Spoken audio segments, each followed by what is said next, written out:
What I find, and I can speak from my experience, I'm no expert on this like you, Julian, but our listening isn't an empty vessel.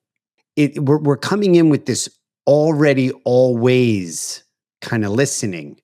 You're Mm. speaking, and I already have ideas about what listening is or what education is. I was a teacher, I was a student, how do we, land that plane for me? How do we govern that, or how do we manage that, or how do we do it optimally to What you've intervene hit on on, that, in that voice in our head that's always mammering? well, there's two things here. So can we talk about inner listening in a moment, which is Sure. listening to the voice in the head? First of all, you've hit on, I think, one of the most important parts of my work, certainly, which is the idea that every human being's listening is unique. Now, it's a huge fallacy that most people have, that everybody listens like I do. And when you get that, it makes a massive difference, particularly to your speaking skill.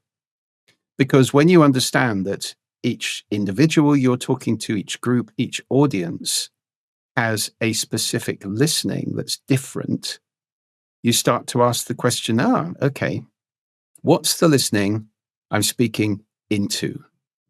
Now, that is a question which unlocks all sorts of goodies. Now, why is everybody's listening unique? Because we listen through a set of filters, and those filters include the culture we're born into, whether that's family, tribe, city, region, country, whatever it might be, politics, whatever tribe you're in, whatever culture you consider yourself to be part of, that shapes your listening, the language you learn to speak, the values, attitudes, and beliefs that you pick up along the way.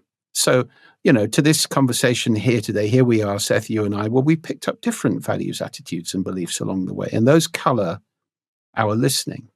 And then in any given situation, you may have intentions, what you want to get out of this. You may have assumptions about what's going on in the other person's head, particularly.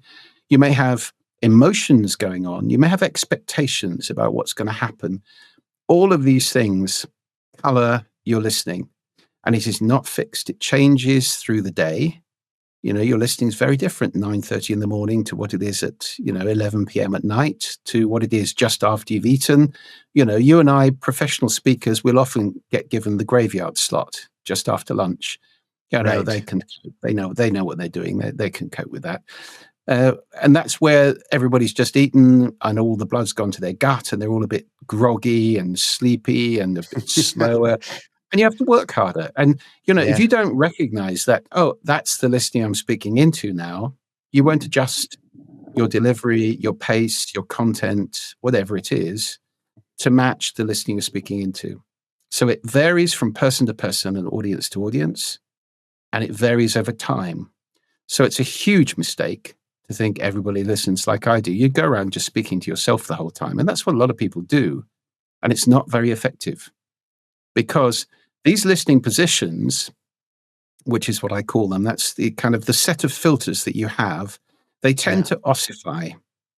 They get set in a particular way. They get hardened. Yeah, they do. And they tend to leave us in a listening position, which is not very variable, where we listen to from most of the time to other people. And there are different listening positions, and it's the most liberating thing to realize that all my life, I've been listening in this bunker I've made, Mm-hmm. a little slit at the front. And all that's made of my opinions and values, attitudes, beliefs, all that kind of stuff is the concrete of that bunker. And it's only letting certain things in. There's a door in the back of the bunker. You can leave it and go explore. And that is wonderful when you start realizing, hey, I can challenge those filters. I can change them because I'm conscious of them now. And you can start to listen from different places. So there are lots of, spectra of this. You could say, let's say critical listening, which is what we do a lot in work. What's in this for me? Is there anything of value here? How do I rate this? Kind of critical. How is it listening. Useful? How does this apply? Exactly. Where does it work for me? Exactly. Whereas Yeah. if you're at home listening to your daughter who's just had a big upset at school, that is not where you want to be. You want to be in empathic listening, going onto her island, feeling her feelings, opening your heart, and really connecting on an emotional, spiritual level with somebody. Well, that's not necessary at work most of the time. But being conscious of that, being able to move your list and just ask yourself, where's the best place I can listen from? Well, these are two very powerful questions that we've just encountered now. What's the listening I'm speaking into? That's about other people's listening, which you can't change, but you can spot it. And the other one is, where's the best place I can listen from in this conversation, which is very powerful also.